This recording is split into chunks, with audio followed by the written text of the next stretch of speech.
Hello, everyone. How are we all? I'm not alone. I know it looks like I'm alone, but I've got two people hiding behind the curtains.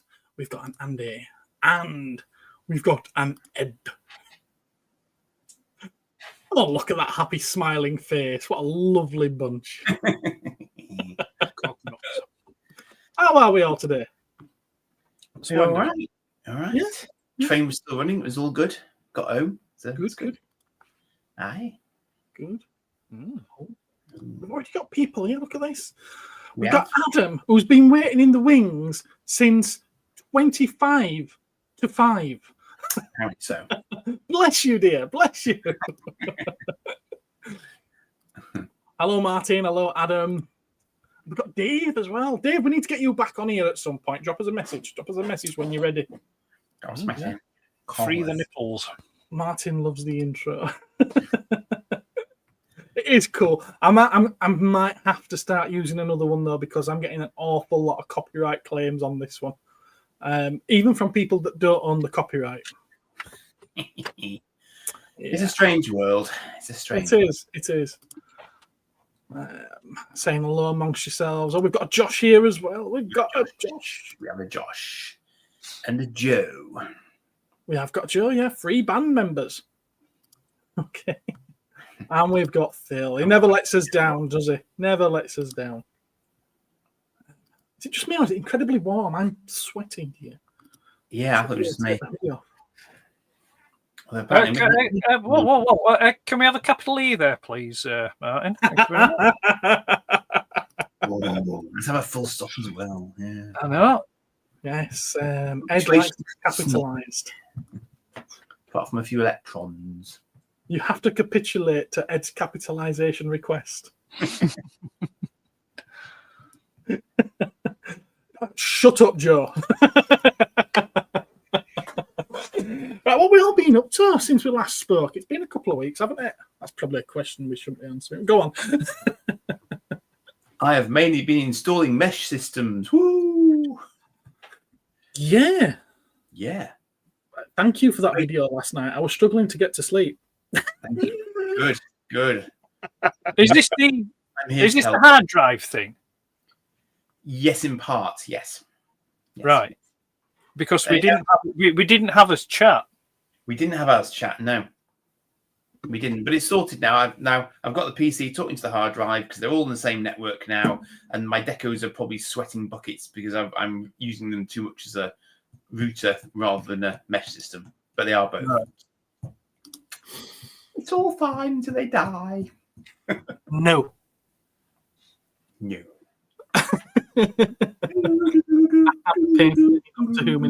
I have been painting some Tyranids this week. I put 2 nights into it, and I managed to paint the shells on 2.5 of them. Doctor Who minis? Pesky Tyranids. All right. Are they the same as the... Are they like those Blake Zevon Vauxhall Cortinas?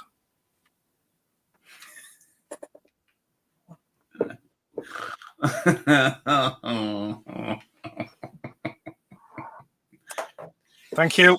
We are experiencing difficulties. What's the... Please reboot your sense of humour and try again.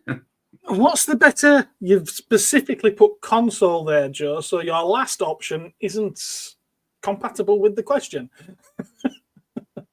Well, you say or PC, so he's gone PS5, Xbox.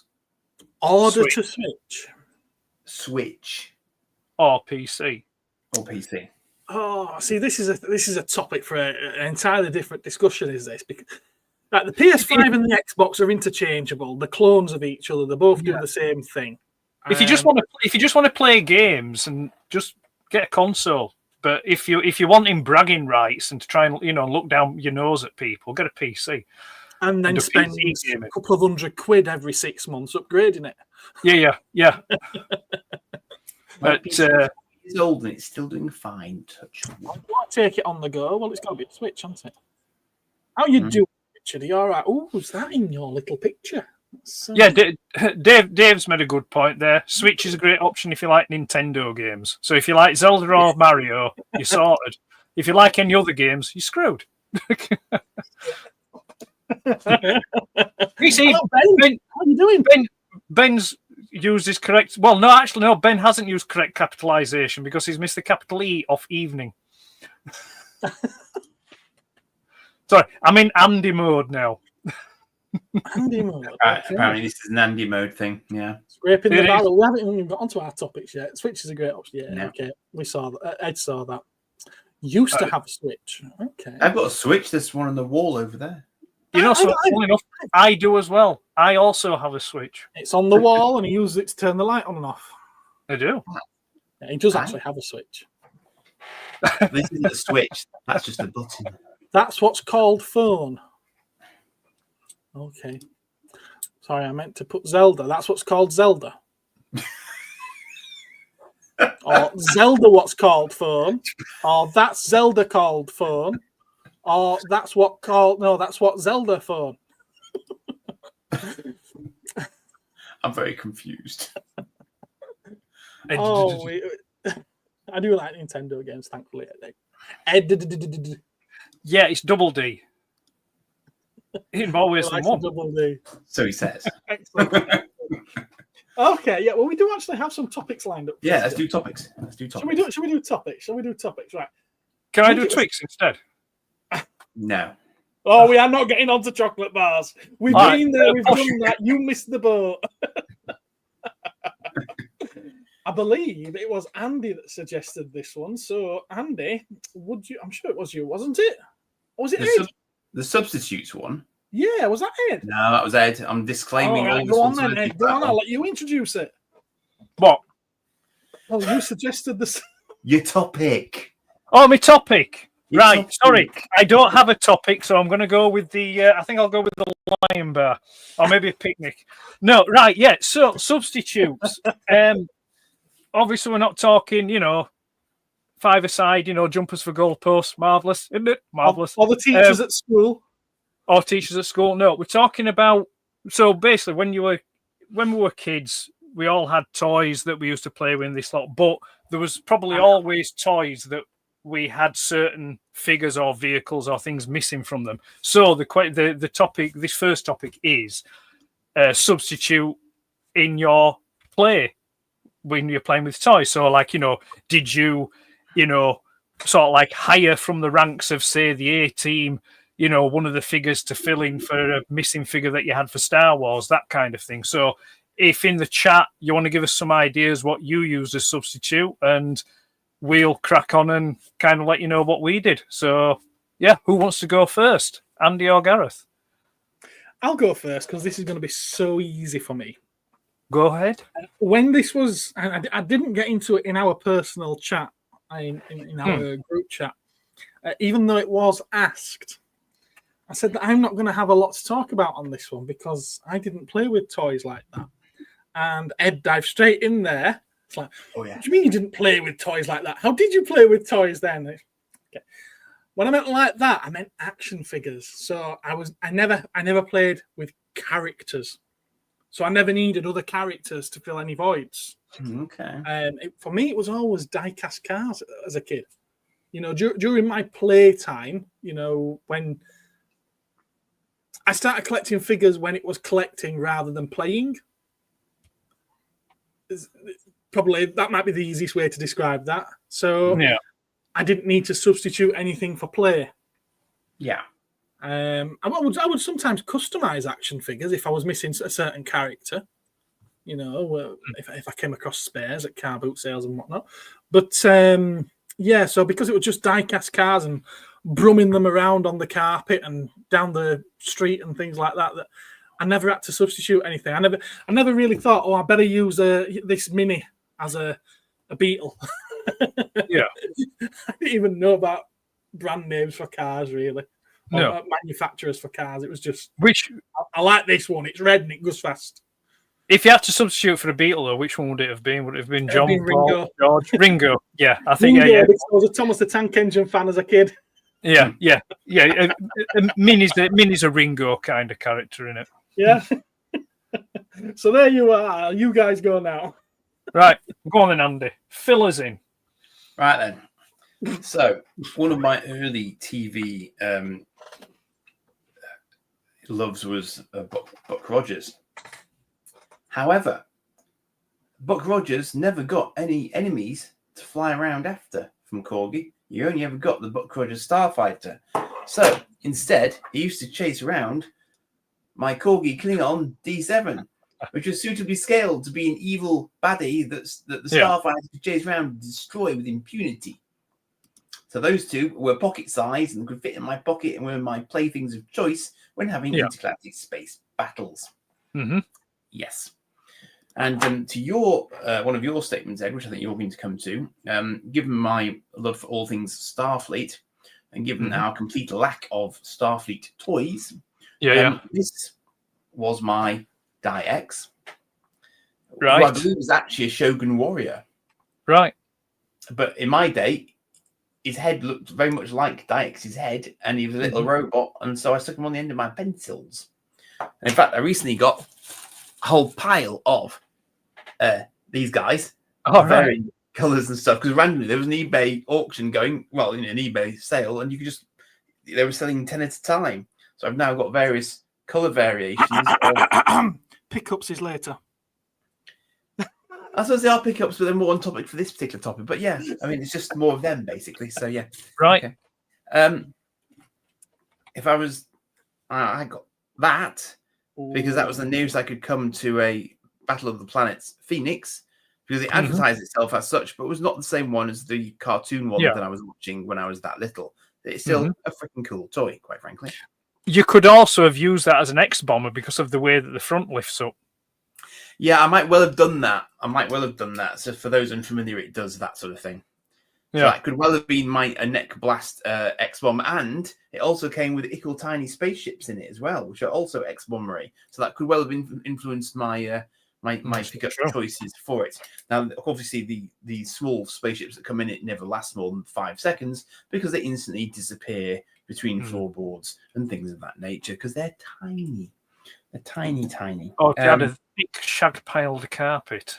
They were quite bright yellow, though, so I mean, they do, they might be findable again. These are like totally Imperial carriers from Starfleet.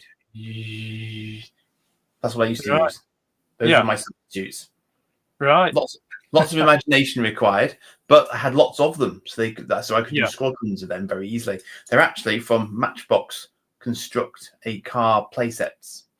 They're girders that are vertical normally, but they also interlock very handily, so you can make sort of mega ships out of them if you wanted to as well. This could be any generic space rocket going. And it was actually a NASA, I think, was it a Matchbox one? Matchbox. Just off the back of the convoy trucks. Yeah. Matchbox. Yeah. So I used to use that, and it's got a cool detachable front bit as well. So you want a little escape pod, and you've got a little escape pod off the front of it as well. Marvelous. Repurposing, you see. And strangely, I do remember playing with the rocket off my convoy, and that was the rocket from Tintin for me. Okay. Mine was often the rocket from Flash Gordon. Because that was white, and my twin pod was my twin pod, but it also doubled as a submarine because it's die cast.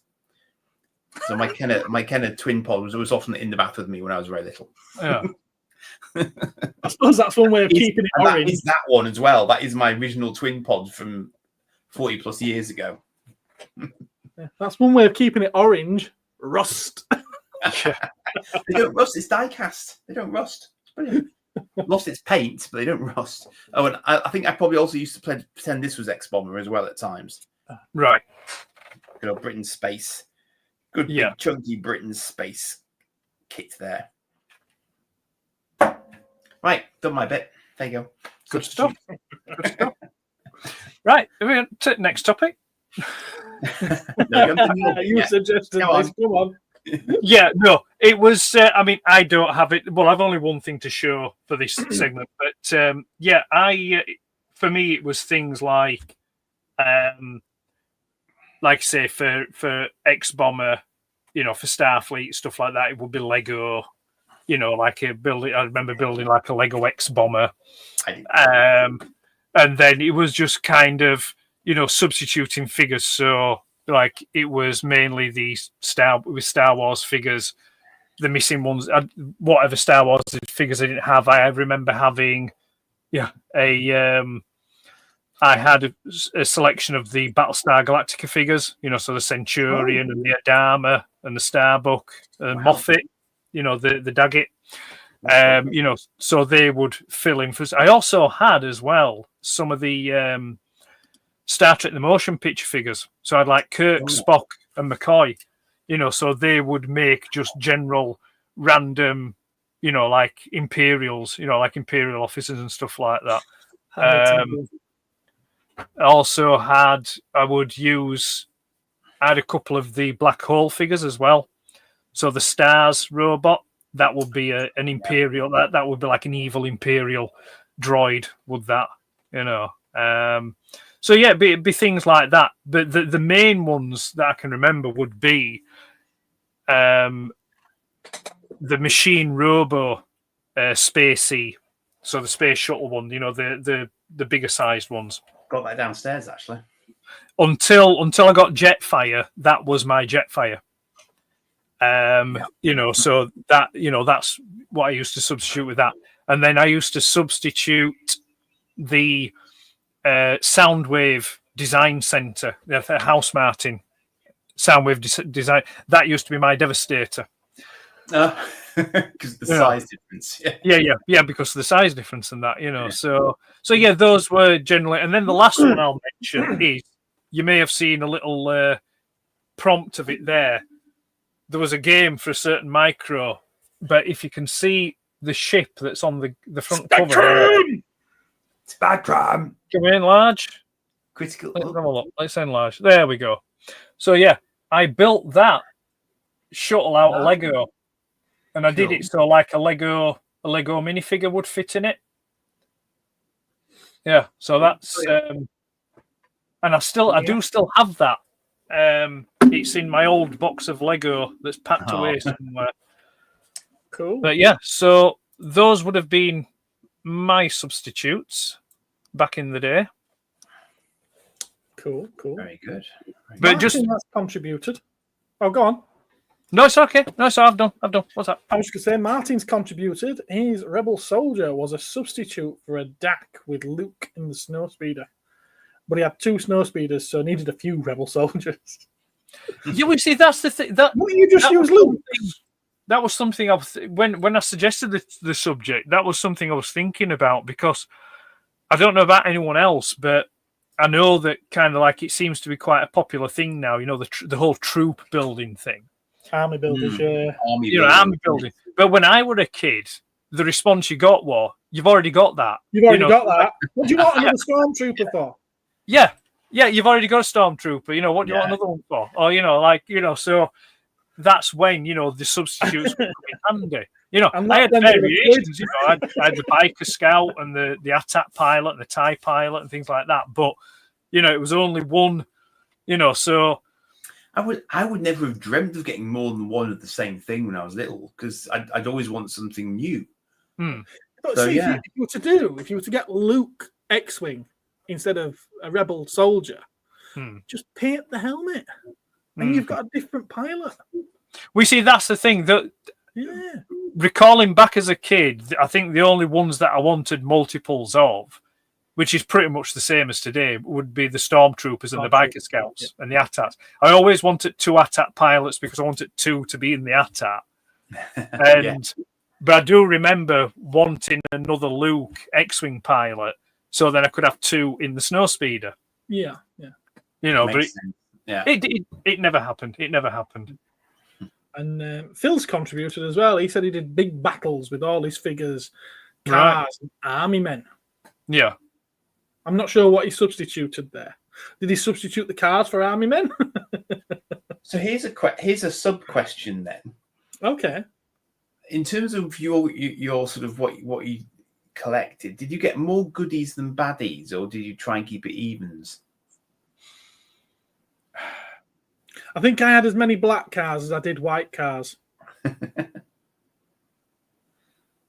I think, thinking back, with regards to Star Wars figures, I probably would say that I had more bad guys than good guys. And I think that's just because the bad guy figures looked cooler. So like the Vaders and the Stormtroopers and more things like variation, probably. Yeah, I get. With the good guys, they were all like, just like Luke's and I mean, I only ever had one Leia figure, and that was Bosch. The Bosch, Bush or Bosch disguise. Yeah. So like Stormtroopers, Attack Pilots, Vaders, things like that. So yeah, it was. I would say on that, and I think, although with the Action Force stuff, I did have more of the good guys than the bad guys on the Action Force figures. Interesting. Because I was just thinking that the G1 Transformers I probably had most of were the mini-bots. And I'm now struggling to think of the Decepticon equivalent, because the only ones of that size I can think of were the cassettes. Yes, there were, yeah. So there weren't any vehicles, there weren't any small Decepticon vehicles to put up against. So you could have ones chunky, so like you could have Soundwave, but you'd get mobbed by mini-bots because he was more expensive than the mini-bots. So I don't think it had as many Decepticons because there weren't as many cheap Decepticons. No. Well, again, I think Transformers-wise, I think I had more of the bad guys. I had more Decepticons than what I had Autobots. Okay. Interesting. And I think that wasn't by design. I think it was just, how certain Christmases and birthdays worked out, and the complete inability of parents to distinguish between the two. Well, I mean, obviously you'd write your list. You'd write your list, or you'd make a suggestions of the things that you wanted. But I think recollecting back, I don't think it'd have been many more, but I think the scales probably would have been tipped in favour of the Decepticons rather than the Autobots. Not like that. But the Autobots did have a lot of backup from GoBots. Yeah, interesting. GoBots were more pocket friendly price. Yes, absolutely. Yeah, but that's why I got the mini bots as well, because it means I could sneak them into school and not get. No, it's just a car. It's a car, sir. Yeah. I think Dave's tried to contribute here as well. He remembers playing with his rocket as a teenager. Apparently, it was a Thunderbird 3. I don't know what he was substituting as a rocket of Thunderbird 3.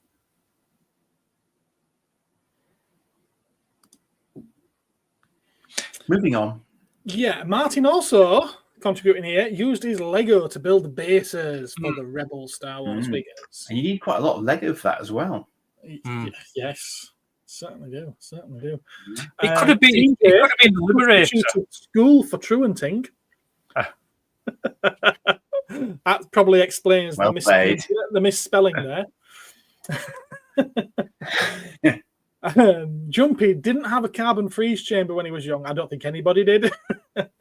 He also never had a carbon freezing chamber for Star Wars figures either. So he put them in a margarine tub filled with water in the freezer.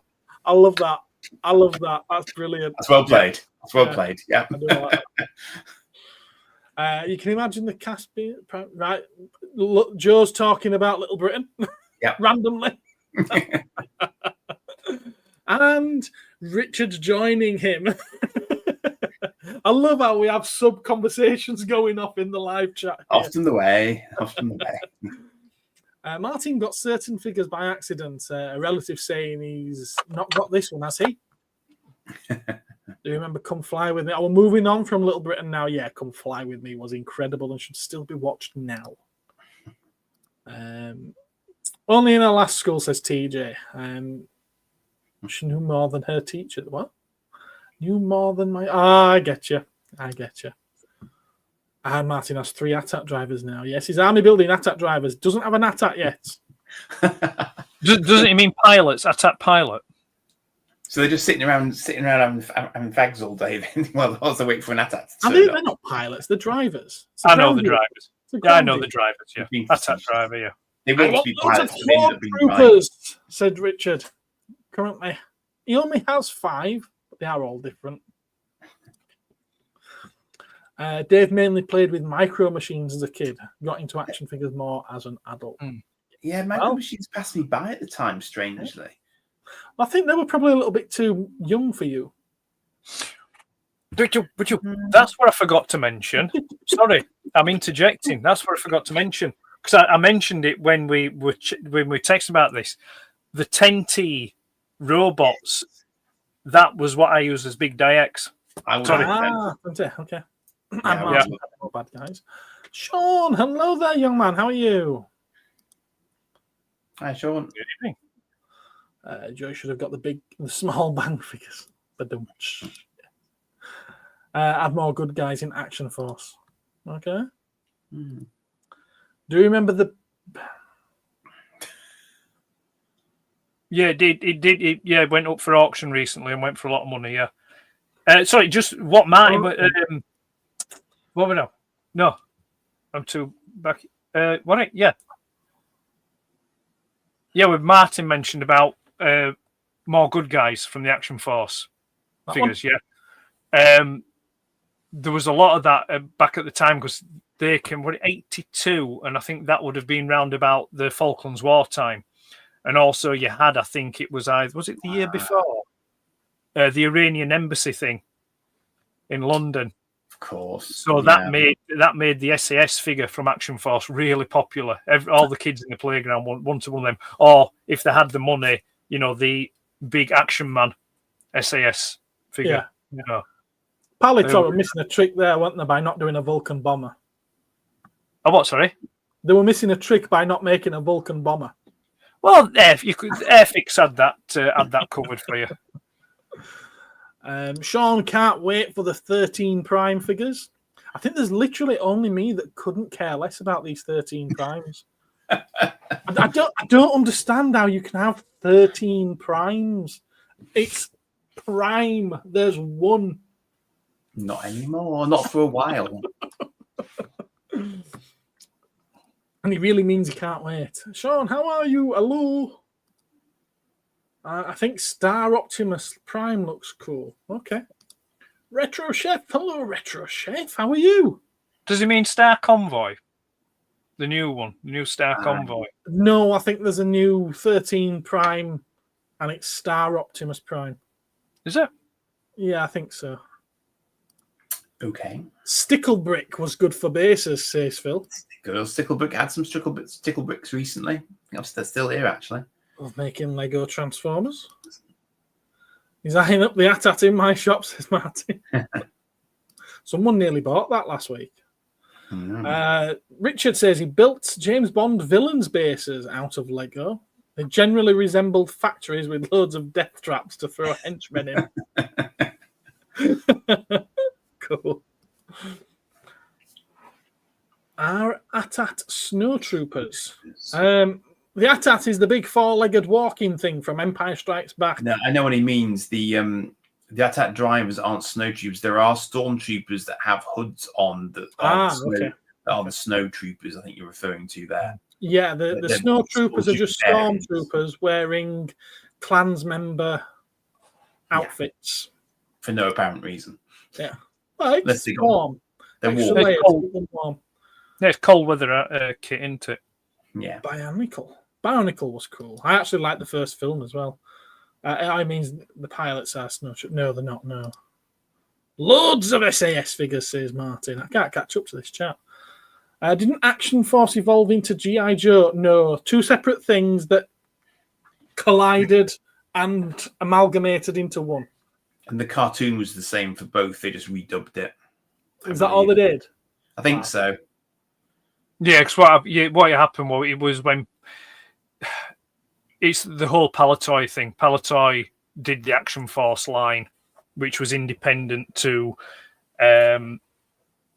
Hasbro at the time, who was producing GI Joe stuff. But then when Hasbro acquired Palitoy via Kenner, with the Star Wars license and things like that, they started phasing out the Action Force figures and dripping in the main GI Joe stuff for. So I think it was the first year crossover. You had GI Joe figures that were actually on Action Force cards. I mean, you did have a few GI Joe figures in there, things like that came with the vehicles mainly, like Stalker and things like that, because they had the articulation so they could fit in the vehicles. But then when they finally phased out the Palitoy Action Force figures, they just changed the cards and it was just all GI Joe then. When Action Force was in the Transformers comics, it wasn't Action Force, it was GI Joe characters, but just transplanted into the UK with, some slight variations on names, but it's an interesting subject. There's a couple of people out there that have done videos on it that do a more justice and a better breakdown of all the ins and outs of it. But I'd recommend going checking them out if you're into that kind of thing. I was coming to that. Whoever's just moved on to that one. That sounds very interesting, Dave. I quite like the sound of that. I wouldn't mind having a taste of that myself. I'm currently sipping some rummy cola, shall we say. I went out of my Where's Bates? Transformers is not doing so well anymore. Transformers is doing incredibly well, Joe. For a 40-year-old toy line, it's doing remarkably well. Yeah, it's doing quite well. It's not struggling. Let's put it that way. Who remembers the red skull-faced TIE fighter in Action Force? Don't think I've ever seen one of those. I've no idea what you could possibly be talking about, Sean. No, I'll get it one day. I remember what they did with Megatron, where they put the trigger. Well, needed a tickle. Got to put it somewhere. Oh, good fella. Well, yeah. Just drop us a line. I'll take a look. Definitely. And Sean is okay. Brilliant. Interested in any cool-looking Transformers, Prime or not? Yeah, fair enough. There. Oh, take care, TJ. Bye-bye. You've probably already gone now, but bye-bye. Yeah, bye-bye. That was only 3 minutes ago. TJ, have a nice bounty. Oh. Joe, he gets older. It's like a dog. He gets older, something, he just won't let go. Had a lot of Action Force. Loved the tank with the tank driver called Steeler. Cool. Bye, TJ.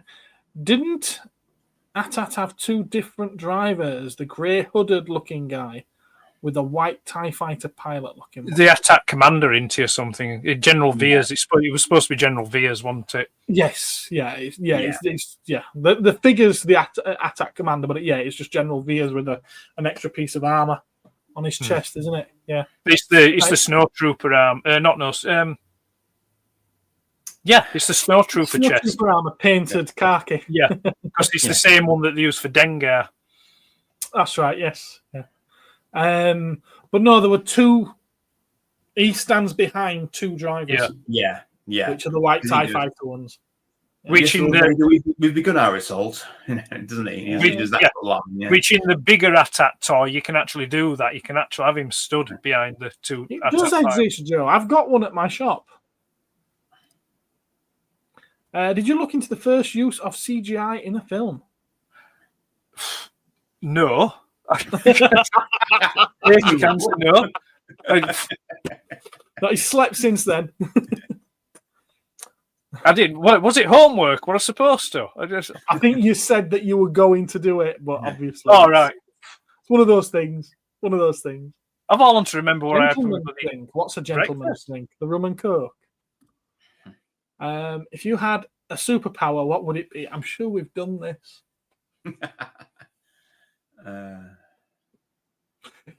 The ability to drown out incessant prattling. You Star Wars fans, what a bunch of nerds. We are. Sean sent me a photo. What, another one? I hope you've covered up this time.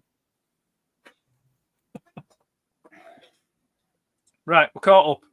Are we moving to the next topic? Yeah, yeah. Sean, there's one right there. It's literally right there. It's quite small. Go big.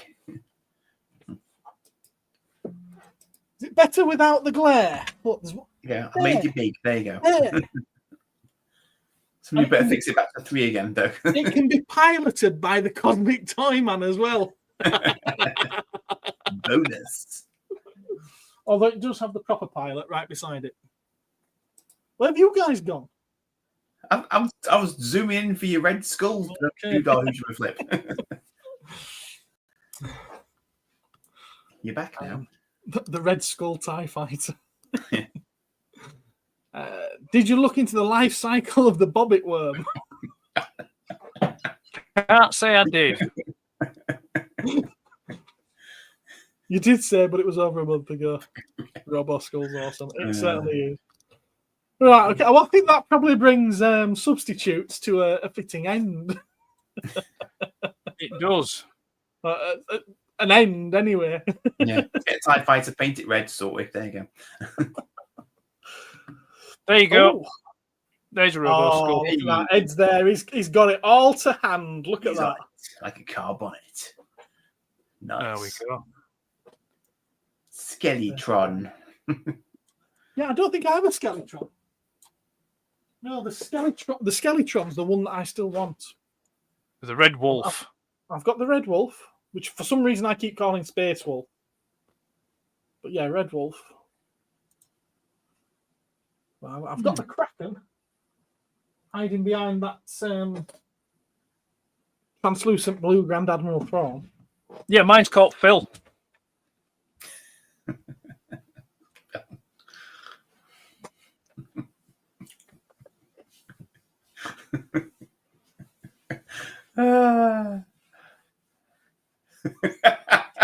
Forget that. Forget that.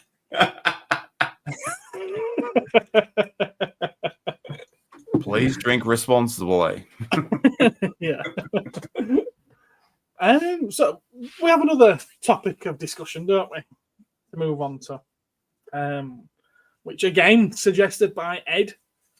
I think people are running in fear from this one. I think they've made quite a lot of suppositions about it, and they're probably wrong, but we'll go with it.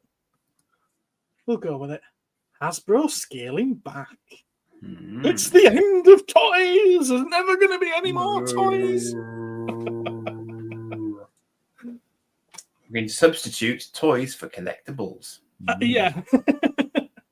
Well, that's what they've done, isn't it? That's what they've found. Smooth linkage there. Still, go on. Again, Ed, you suggested this one, so I'll let you introduce it. And then it was throw my 2 pence worth in. Yeah, it was just I was browsing just various news articles and things like that, thinking of subjects to discuss, when we came on air. And I'd come across this one, about Hasbro and, the alleged, sort of like scaling back on toy production and wanting to move more into digital media, like digital gaming and digital play and things like that. And yeah, there has been a lot of commentary about it. I mean, I've watched probably 3 or 4 videos about it. So, so far this week, and they all seem to be saying pretty much the same thing.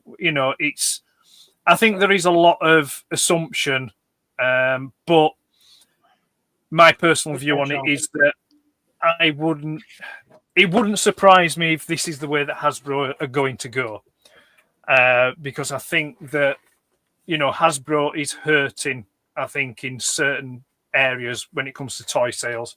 They're just not doing, I think it was last year or the year before, where they posted and, stated that I think for the first time their collector's market actually outsold just general toy sales. So basically, the collectors, the adult collectors were propping up the company. I don't think it was by much, but I think it was the first time, that posted there was this shift in sales. I think also as well, what may have something to do with it is, I don't know if I should wear a tinfoil hat for this one, but I kind of feel that maybe in some way Disney's kind of responsible for this, because they're making a few movies recently that aren't being very well received, and which then has a knock-on effect, I see, of making the figures not being that well received. So you're getting a lot of figures from films that are just shelf warming because people aren't interested. They don't want them. They're not over keen on the films. They don't want the figures. And that's going to hurt the sales. To me, you're mass producing these figures and they're not getting sold, or they're ending up going to, bargain shops. I don't know, B&M or Game or wherever. They're just flogging them off to there to get them out the door and get them sold cheap. So there's lots of things, and I think there's a quality issue as well. One video that I watched today made an interesting point about how the quality of Hasbro product is declining. Like plastic quality, paint applications, etc., things like that. I mean, I've noticed. I've not bought any for a good while now, but there seemed to be a bit of a decline in Black Series to what they were a couple of years ago. They don't seem to be as good. He seems to be just superficially, like paint applications are getting a bit sloppy and a bit messy. The only ones really that have been consistent, I would say, is G.I. Joe. The classified stuff. That seems to have been consistently good. But yeah, I think the main point I want to make about Hasbro and this news article, which I don't think it's a point that, well, the videos and the articles that I've read and watched up until now, none of them's mentioned it. And the first thought that came to my mind was, from a business point of view, a business model, and to make money, I can see why Hasbro may want to go to digital play, because then they can charge you monthly to play. Like a monthly subscription to play, where you buy an action figure or a toy car or something like that. That's it. It's one and done. But this way they can charge you, so it's like, it's any online platform at the moment. You have to pay a monthly subscription. So it's like, if we go to digital play, we can charge, a monthly subscription, and we can also charge for like top-ups or specials or, this add-on or that add-on kind of thing. It's the upsell market all the time, But the thing is, Fortnite's already weaponized things like Star Wars skins and things of that nature. Yeah. So I kind of wonder what Hasbro would have left. They probably already. This is the thing. This is why I think in a lot of ways, Hasbro is very late to the market. If this is what they do, very late. Yeah. The only way I could see them succeeding would be if they either go into partnership or acquire a digital gaming company, to sort of like to do this grunt work or try and build something off existing work. Because presumably they'd have to do. I mean, Lego did this, didn't they? Because Lego obviously had the Star Wars license, then they started doing Star Wars Lego video games. Mm-hmm. Yeah. So I'm not quite sure whether or not that was a games company taking a license from Lego, from Star Wars, and sort of passing it that way, or whether that was Lego driven, or indeed even Star Wars driven. I'm not sure. No, I think it was an independent games company that kind of made a game based around the two things, like Lego and Star Wars. I think was TT Games. I think it was. I think they were called TT, THX or something. Yeah, something T. Yeah. But the Lego games, the Lego Star Wars games, hugely playable. Yeah. Oh yeah, they're brilliant. Great, fun little games. You know. But unless Hasbro are going to do some, I mean, it's like with.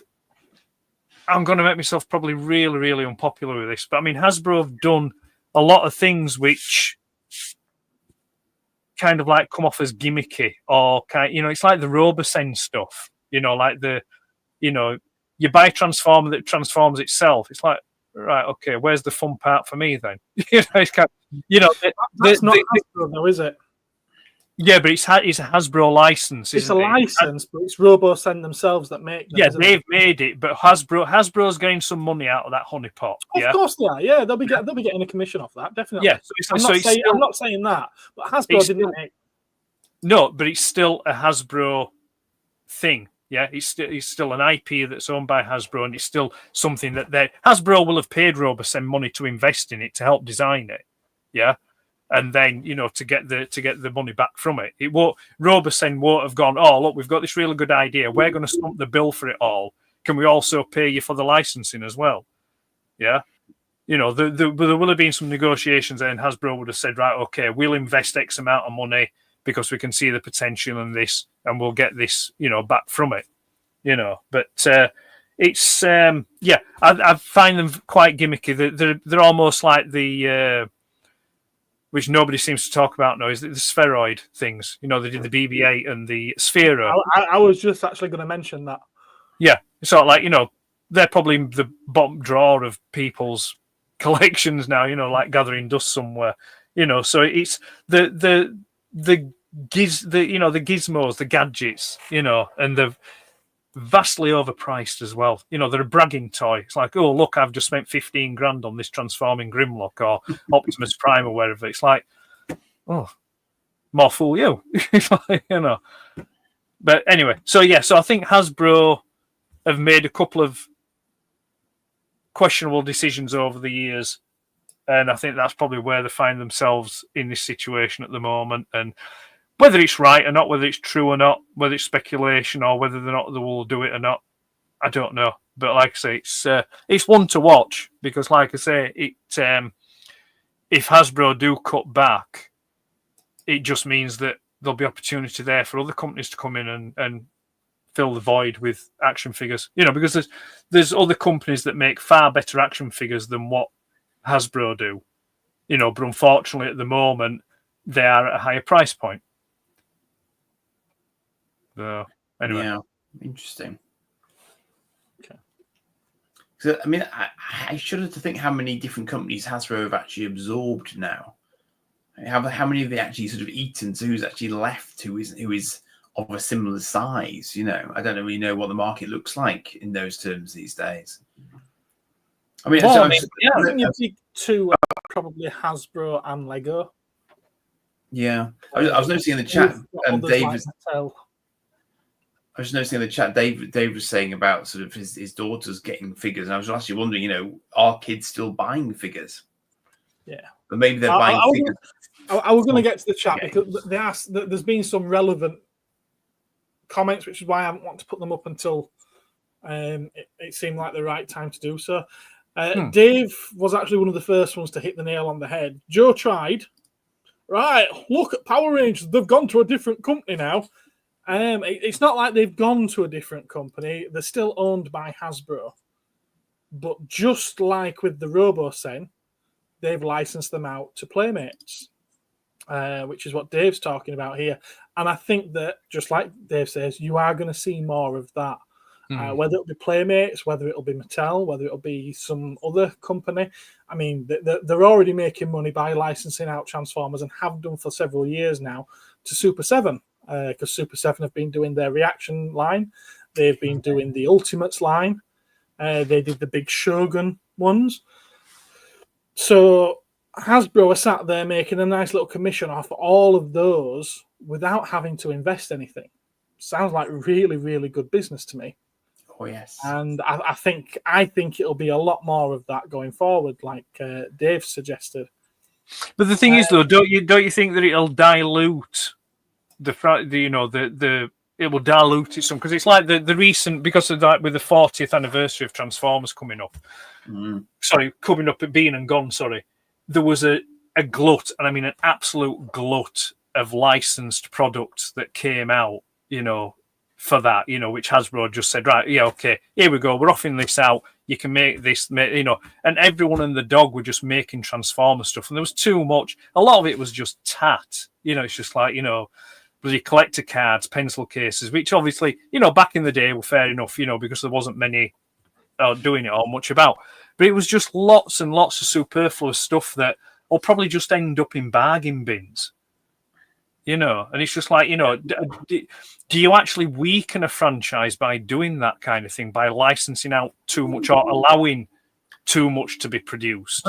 But if you stop and think about it, though, how much randomness was there even back in the 80s for G1? You mentioned the Soundwave Designer Studio thing. There were glow-in-the-dark stickery things and all sorts of, there were, yeah. Jigsaws, lunchboxes. But the thing was, I think the difference back then is back then you had a children's market that was buying it, where now I think because of the way that chip play is changing, you're kind of relying on adult collectors now, I think, to buy this stuff. I think that's what the whole point before. I mean, it failed, but I think that was the whole point in Transformers 1. Right. That there's no way that's aimed at an adult market. That was aimed, and its toys were aimed at children, and that's probably why it failed, because it didn't hit both of the target audiences.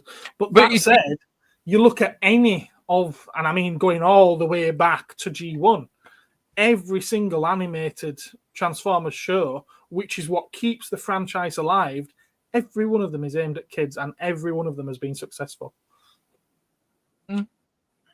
But it's a much busier market. And what I find fascinating these days is, unless said kid has parents who have got the right subscription for exactly the right streaming service, they will not see that. I think it's on TV. Yeah, but then how many kids are watching TV? I don't know, but I do think it's on TV. You got to remember now, though, Hasbro put all of their cartoons on YouTube. There is that. Yeah, there is that. Then, like the Michael Bayverse toy is not helping. There's a faction of collectors that don't like the Michael Bay stuff, but kids love it, and kids are the future collectors. The most of your 20-year-old Transformers collectors now got into Transformers through the Bayverse films, so they do sell. they do sell. Yeah, because they'll Hello, be Joe. How are you? Was for us. Miles behind on the chat, so please forgive me. And I can't find where I am now. I should at least see that your comment that's highlighted. There we are. If you look at Marvel's Rivals, that's the next fortnight, quite possibly. Hellos. I think figures associated with video games are likely to be the main collectible in the future. Dave's daughter collects Sonic and Zelda figures. That's always been the case. It has been for quite a long time now. Why NECA don't revisit some of their older licenses is beyond me, because they... I don't know if they still hold it, but they did the Resident Evil figures. They did BioShock figures. They've done all sorts. And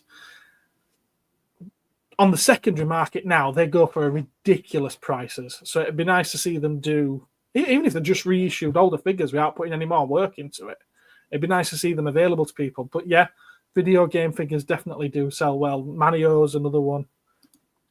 How well did the Orca Fakina Katie figure from Shang-Chi sell? I didn't even know they'd released one, to be honest with you. And it was Traveller's Tales that did the games that you were talking about. We're talking about Hasbro. Don't get me started on Black Series.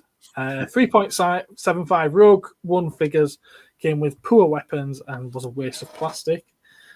And has anyone got any Eternals figures? Doesn't anyone remember if they saw that film or not? I did like a couple of the Lego sets, though. Nerd Dracula, hello. How are you? I just covered that one. I think I'm just about caught up with the chat. Right, my 2 pennies worth on this subject. For one thing, I do think that they're doing it as a cost-saving measure, massively. They can still have their products out on the market, and they can still sit there earning money, and they can use it to advertise their video games moving forward, which is where they're wanting to go. They've said they want 2 video games per year on the market from 26 onwards. See how they get on with that. Because the only lines that I can think that they would be able to do that with are G.I. Joe, Transformers, Nerf, and Tonka. Because everything else that they do are licenses. Oh, Power Rangers. They could do a Power Rangers game because they actually own that one now, don't they? It would very much depend on the nature of the license that they have as well. Because if they have the license for toys but not for video games, they're stuffed. No, that's what I'm saying. They own Transformers, they own G.I. Joe, they own Nerf, they own Tonka, and they own Power Rangers. But what I'm thinking, though, is that if they've... Again, it depends on the nature of the license. If they've given someone else a license... they could have subbed it out. For a period of time. But if they didn't do it exclusively... Yeah. They could have subbed it out, and they'll just wait for contracts to expire or whatever else, or buy them out even. Regarding toys moving forwards, I think there's certain things that they'll continue to do. I think they'll continue to do mainline Transformers because they do very, very well out of them. I think they'll continue to do the G.I. Joe stuff because they do quite well out of it. Whether or not they'll keep paying Disney a massive fee for Marvel figures and for Star Wars figures, that's yet to be seen. But if they do keep going with it, I think they'll aim at that collector market, or what they're calling the collector market. I think they don't understand that kids buy collector market figures. And that's because the figures that they put out for kids are shockingly bad. How would they know who's buying it anyway? Well, this is just it. This is why I think there's a lot of disingenuous reports out there, and there's a lot of just mistaken information. The fact that they're splitting that, I can see why they would make lines that they aim at collectors and that they aim at kids, but they've got no idea who's buying it, like you say. Unless they're actually stood there in the Smith's toy aisles or the Walmart toy aisles watching who's buying it. But maybe their delineation is sort of, these are very kids' toys, these are not. And that's obviously. Yeah. I mean, the box that they bring out for Transformers and the play school type Star Wars things, they're obviously aimed at kids. Yeah. But they consider Star Wars Black Series, Star Wars, in fact, pretty much all of their Star Wars lines at the moment, Black Series, Vintage Collection, Retro Collection, your Transformers Studio Series, your G.I. Joe Classified, all of that they consider the collector market. They don't consider any of that to be the kids market. Well, I can tell you now, kids love Marvel Legends. They consider that part of their collector market. Kids love them. Kids buy them. I would say more kids buy those than adult collectors do. More adult collectors buy the complete waves, which is why you end up with a glut of certain characters left going to clearance because the kids don't want them. And the adults only want them to complete a wave, to complete a lineup on the shelf, or because they want the part for the Build-A-Figure. Excellent marketing ploy that Toy Biz did back in the day when these figures were $12.99. Now that they're nearly 30 quid, I think it's a bit of a pain in the backside having to buy 2 figures in a wave that you don't want, 60 quid nearly, 55 quid for to complete a figure that's supposed to be free. So that's my thoughts on this Hasbro thing. I don't think Hasbro's going anywhere. No. I don't think toys are going anywhere. But I do think that they will sub-license out a lot of their toys to other manufacturers. No, I kind of agree, but I can see a point coming. I think other than what you class as like infant toys, you know, like say play schools and things like that, or your chunky Tonka stuff. I could envision a point. Maybe it'll take 20, maybe it'll take 30 years. I think children will play very, very differently, and I think it probably will be all interactive stuff rather than actual figures and toys. Because it's like, because you see it now. You see it now that kids seem to grow out of toys much sooner than what we did in the 80s. Yeah, that was a point I was going to make. I wonder if the sort of the toy owning period of people's lives is kind of shrinking down. So actually, the sort of the young teens, aren't buying as much as we might have been doing in our young teens phase. No. Because I think there comes a point. I think it's fair to say there comes a point for most people where they just stop. Yeah. I've made this argument before. Or point. It's not an argument. I don't think. I think it's a point. Kids move through phases. They always have done. Yeah. You went through a Star Wars phase. You went through a Transformers phase. Sometimes they'd overlap. Sometimes they wouldn't. Now, and that was carried by the Transformers, probably more so in America than over here because of how it was shown over here back in the 80s. You had Transformers on the air for 4 years. You had Star Wars 3 years between a film, but you were still excited about it. You had a comic carrying it over. You had books. You had other things. Obviously, Transformers, you had the comic as well. They were a really long thing. Get to the 90s, you had Power Rangers. 6 months worth of episodes. And then you'd wait 6 months for the next series. But in between that, you would have something else for 6 months, to capture your imagination. So you played with those toys for quite a long time. Now everything drops on Netflix in a day. You've binged it in a week. Oh, my son's really, really into X show. I'll buy him all the toys. By the time he's got those toys, he's already onto something else. Yeah. And then he's onto something else, and he's onto something else because of this binge culture that we've got now. And that's why I think kids aren't playing. I mean, obviously there's the interactive aspect as well. I'm not denying that at all. I'm not arguing against that. But a big point is they don't get into something for as long as what we did because it's done. It's already finished. But I think also as well on that, I think the other difference you've got there as well is back in our day, all these cartoons were on what you class as terrestrial TV. They were on. You got home from school. They were on either BBC or ITV, and they were there. There was a set amount of time between 3:30 and 5:30. That was the children's programming block, and then again on a Saturday morning. Yeah. Now, because of the way things operate now, children's TV has been farmed out to dedicated channels and things like that. And if you don't have the subscriptions for them, you don't get to see them. I mean, and they're expensive. Yeah, and they're expensive. So it's like, it's so that's probably why there isn't as big of impact as well for these toys, because kids maybe aren't catching the backup media that supports the toy line for them as well.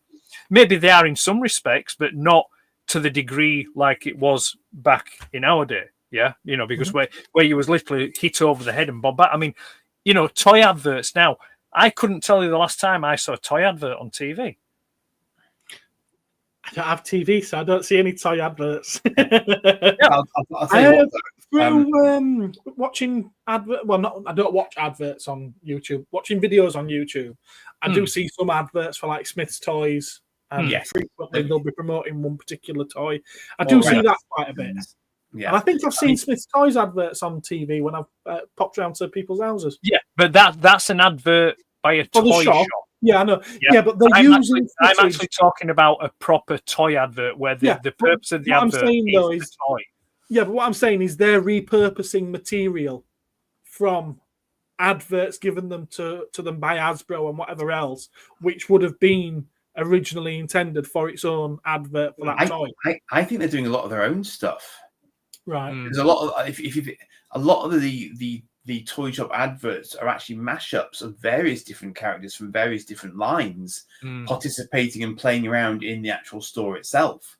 So actually, as Ed says, the actual sort of the focus isn't necessarily on a single line Sometimes it is, but often it's just a general come to our store. Yeah. We've got lots of cool stuff, Yeah. I was going to say a classic example of that that sort of flash bang scenario was my lad watched the new Netflix Voltron series, and really sort of enjoyed that. So Miggins here got him the big electronic combining Voltron Lions at some expense, because I had to get them in from America. Did he play with them? Did he Eckers like in the drawer straight after Christmas Day?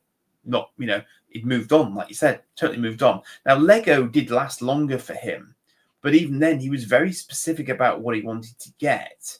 And actually, it was a lot of the non-licensed stuff was the stuff that he was getting. So he liked the Arctic Explorers line, for example. That tickled him. So he got that. That was probably the most complete line of Lego he had. And then obviously he sort of moved on. But at least with Lego is clever in the sense that it has lines embedded within itself, so you can follow different things. And when your interests shift, you shift through different Lego lines. That's quite clever of them. It keeps you in the Lego universe, but you're moving inside it as your tastes change. So it's clever, Right. No, I think Dave's absolutely spot on as well with what he said there. There's been a shift in parenting attitudes. Kids will play with toys if they're given the opportunity, but parents tend to just hand them a tablet, phone, or even the TV, and just, they use it as a babysitting device. And yeah, the phone thing, the amount of prams that get pushed into my shop with a toddler holding a phone, it's really, really irritating. I mean, I shouldn't judge other people's parenting habits, but a phone's not there just to shut your kid up. If you need that, then you're doing something wrong. I'm sorry. Well, it was quite fun actually. I remember once I was abroad, and I can't remember if it was someone who worked at the hotel or if someone else just sort of said it. And they complimented us for the fact that our child did not have a tablet at the breakfast table. Because a lot of the kids did. Richard. I saw an advert recently for wrestling figures where the dad remembered playing with his dad before continuing to play with his son. You might have the wrestling red Cadillac in your shop window. I don't, but I do actually kind of recall this advert. I feel like I've seen that one. Oh, well, while Blackadder's there, then, I will tell him. Parenting thing. The CGI thing. I looked into it in between subjects. Vertigo did have CGI in it. Oh, did it? But it were. I don't know whether or not you class it. Actually, it was used in the opening credits. So it wasn't actually part. Yeah, it wasn't actually part of the film. The first film to actually use it as part of the actual live film, if you will, was actually Westworld with Yul Brynner. Ah, how appropriate! Yeah. So there you are, Richard. So there you go. So yeah, Vertigo was the first film that had CGI in it, but it was just the credits, the opening credits. But the actual use of CGI as of actual part of the film itself, the film experience, it was Westworld. There we go. And then the Bob Moth thing, whatever it is, I've no idea. I think that was just a joke. Yeah, it was. That's very jumpy. Anyway, are we moving on to his next topic? Yeah, well, it's not really a topic, is it? It's the regular feature. What we been buying, ladies and gentlemen? What we been buying? I haven't been buying a lot, actually. I actually owe you. I owe the general popular Cosmic Toys pickup video actually, because I haven't done it yet. You don't owe it. Well, but I do kind of. So I need to do one, because I did pick up the what's his name now? What's the Argonauts bloke called? Talos. Talos. It's probably Talos, but I say Talos because there's only one L. Yeah, that's fair enough. What's that? Sorry, named in the film, does it? Jason and the Argonauts. Yes. Talos, the big iron statue that comes alive. I think they do call it Talos. Do they? Yeah, I think they do say Talos in the film. Oh, okay, there we go then. There we Yeah, go. If someone in the chat wants to confirm that, so I can Right, check. so- I've got the Blu-ray. who's going then? Who's going then Who's for going first? I've got nothing to display apart from all my pencil toppers. And we've already seen them. He showed us his toppers. Right, well, go on then. I'll show you my pickups then. Go on then. Unless you want to go first, Gareth. No, go for it. Right then. Well, I'll start. You might as well get comfy because I've actually got a bit actually. Oh, that makes So- sense. Here we go. I've got a funny feeling we might overlap on one of them. We've got Didymus Prime. Dave's toy of the year for last year, I think, is that. Little, yeah. Well, this came to me kindly via Kapow Toys. I was on their second batch, so I didn't Okay. get this file. I got this the day after the Cosmic Council 2 weeks ago, so it came in Okay. just a little late. Right, for me, you're gonna get it soon. It's a fun. It is a fun little thing. It really is nice. It's a fun little figure. Transforms pretty much the way you'd expect. It's about 3/4 of the size of the G1 Prime, and he's even got rubber tires as well, which is Ah. nice. You know, got the Energon axe, and he even has a matrix, which you can't really see very well. I need to sort my lighting out. It's shocking. But yeah, he's got a removable matrix that you can take out of his chest and that.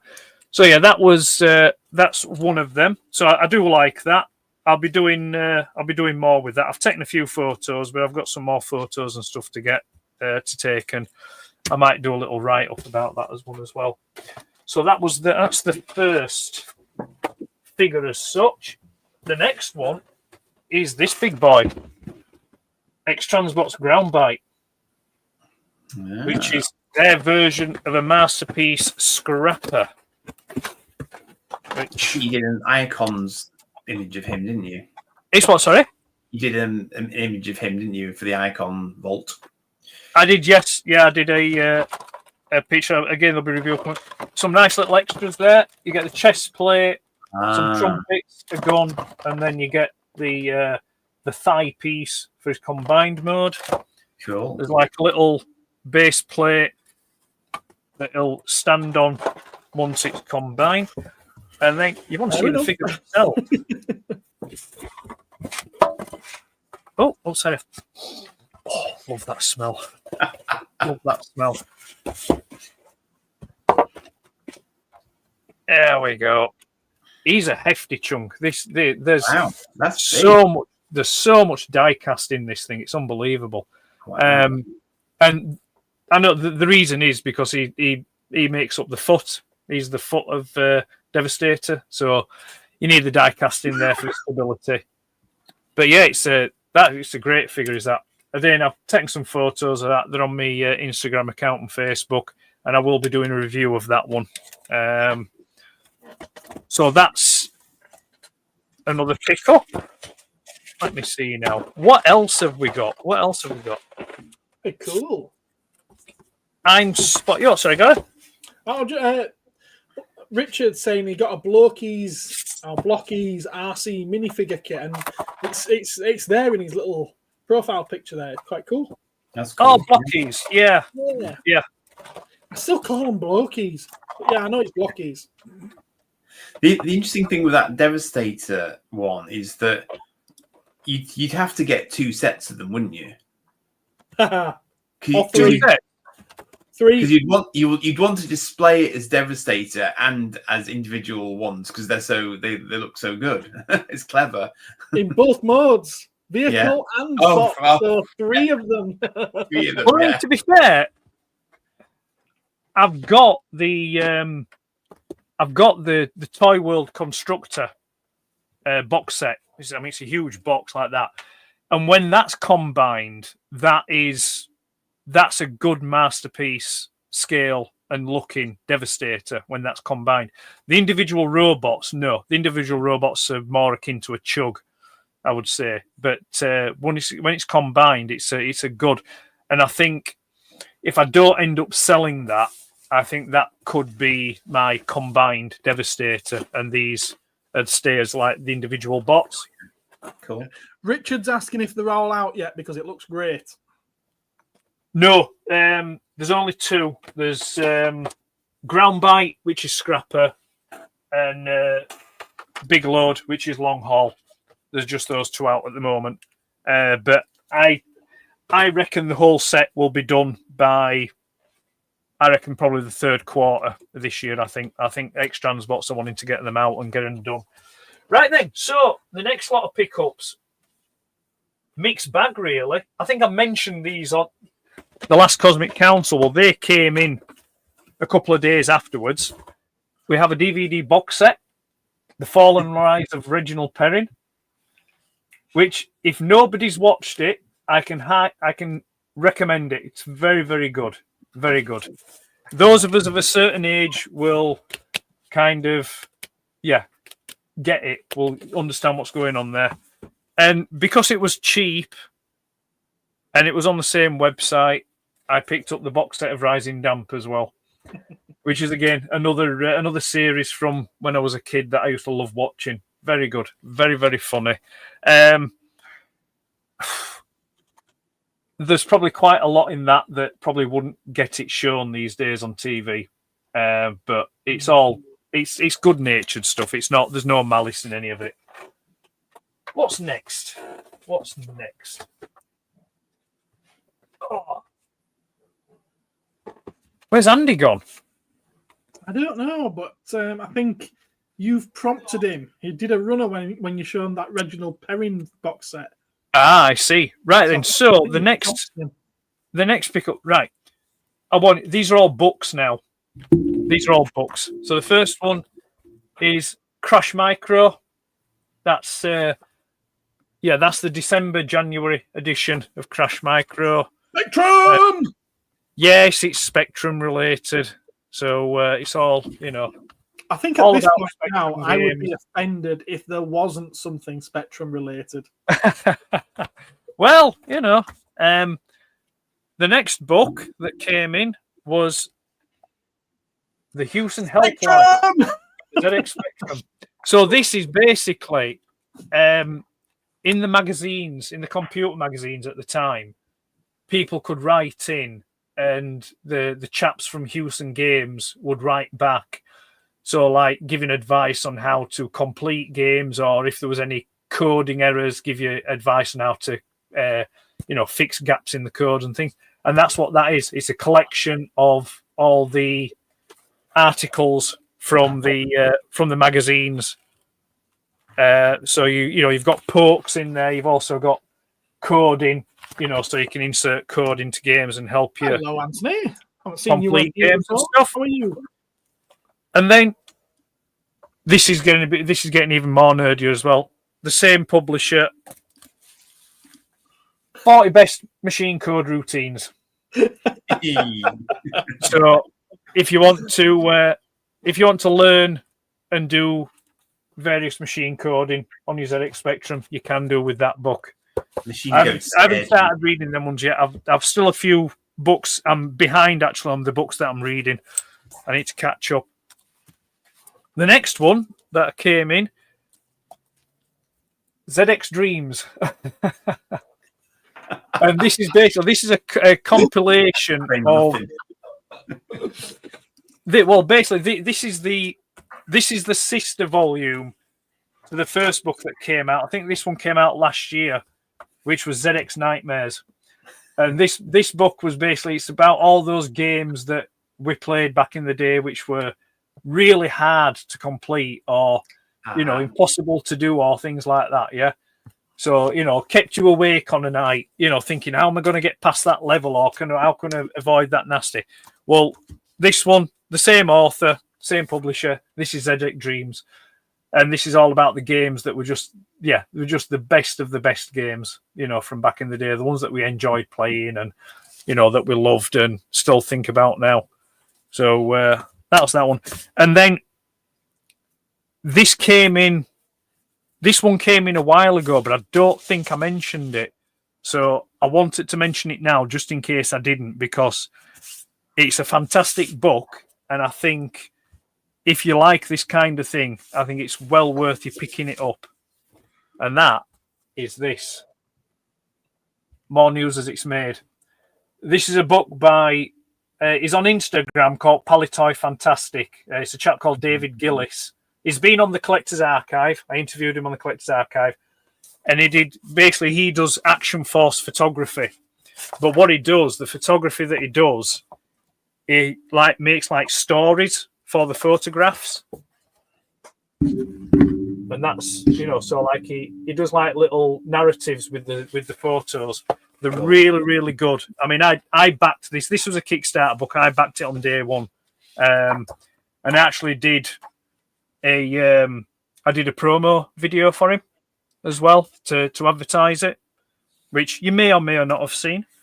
But it doesn't just stick to Action Force. It does also incorporate vehicles from other toy lines, and he'll paint them up. So he does a lot of custom work. Wow. But yeah, it's a fantastic book. And the title, More News as It's Made, comes from the old Action Force adverts from the early 80s. And that's where that term comes from. So yeah, that came in a while ago, but I've not mentioned it, but I wanted to mention it now. So yeah, fantastic book that. And that's it. I'm done. Those are my pickups. Cool. I just ran off to go and grab some stuff, which occurs to me I haven't actually opened yet. So. All right. Okay. Well, before you do, Yes. Anthony here is asking, do you collect anything to do with Goosebumps by R.L. Stein? I don't think anyone on our panel does. No. I know of it. Sorry. I know the stories, but not too long ago, I had put myself on so you can actually see my hand motions when I do this. Not too long ago, I had what I thought was a boglin. The original boglins that were about so big you could put your hand in them, move their eyes around, big rubbery arms. It was bright green with brown horns. And I honestly thought it was a boglin, but it actually turned out to be a Goosebumps toy. I couldn't tell you what it was called. But yes, it was a boglin, and that's long gone now, though. So beyond that, no. He likes books with pictures in it. Not much of a big reader, bless him. Right, Andy, back over to you. Right. Well, I got these because I've never really sort of had them, and I think maybe because you were talking about Action Force, it was sort of reminding me a little bit of them. Yeah. It's the A-Team figures. Oh yeah, Galoob. The Galoob A-Team figures. Yes, indeed. So we've got B.A. Baracus. We've got. They're more reminiscent of G.I. Joe actually than Action Force. They got Face Man. Hannibal. No weapons or anything, just loose. But it was the set in one go. And Howling Mad Murdoch in orange for no apparent reason. Well, there's if I find the link, Andy, I'll send it to you. But there's a chap on YouTube did a video, an interesting video about those 18 figures. Yeah. And what it was prior to those coming out, Galoob did a really shonky, cheaply built toy line. Yeah. And they were just random army figures that went with it. And they basically just put remolded heads on them. Yeah. Yeah. Very. So all the vehicles that you can get for the 18 figures all come from this prior toy line. Ah, right. So that's why the 18 van thing that you get from them isn't a van. Yeah. So that's why you've got a jet and you've got a helicopter and you've got the attack tank track kind of thing, So so it was just this prior toy line they just repurposed, but they were really cheaply made. They broke really quickly. Yeah. But like I said, if I can dig the link out, I'll send you. So it's an interesting watch. And then the other thing I got was just this loose. All right. This is the original Corgi release of the Enterprise D. It doesn't have a stand, but just look at the. Now I don't know what you think of that, but the Aztecing on that seems to have gone a little bit crazy. And it seems that they've made it very much grayer as a result than perhaps I would have expected for Enterprise D. So I mean, it's nice and solid. I've literally just had it in the hand now. It's got a little bit of metal to it. I think the the saucer section is plasticky, but the battle section is metal. So it's quite nice, but I don't know if it's any physically different to the one that they've recently released or re-released, effectively. But I might have to try and get that one of those. That but it's just nice. relatively cheap, yeah. So it's cool. I don't think it separates, or does it? Depends how hard you yank it. I know. I was just going to say, like, knowing me, let's not go there. Yeah, it's like Joe. Hello, Joe. This is the third Joe of the evening. Joe. We need 87 now. There you go. Yeah, because have they released have they released the Enterprise A one yet, Corgi? I haven't seen it, but they are planning to, I believe, aren't they? Sorry, is it the Enterprise A? Is it just the refit Enterprise? I don't know. It might just be the refit. I think people seem to be quite excited for it, from what I've heard, but I don't know if it's how. I don't know how imminent. I'll be honest with you. I'm tempted, but it just depends. I want to see it first before I'd like to see one actual in hand. You know, before I decide to buy one myself, because it's like with the Corgi stuff like that, I'm a bit of a stickler for how sometimes the paint can be a bit too thickly applied, so you don't get some of the lining details. And like with it being die cast, sometimes you get a bit of a gap, you know, where they put the two parts, you know, the two halves together and things like that. And there's nothing worse than turning it upside down and the nice lines being broken up by a big rivet or something like that, you know. Yeah. So I'm a bit of a stickler when it comes to stuff like that. I mean, this looks. I mean, I think that's also just where the stand would have gone.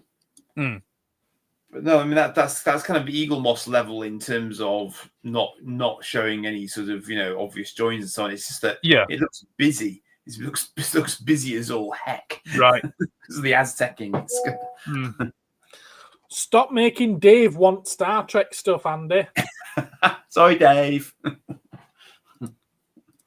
Right. Right, so I suppose we're on to me now then. Yep. What time is it? How long have we got? And what to start with? I'll tell you what was the thing that you said we'd probably show the same thing? I will save that till last. Oh, mysterious. Because it is the best thing that I've got here, to be honest with you.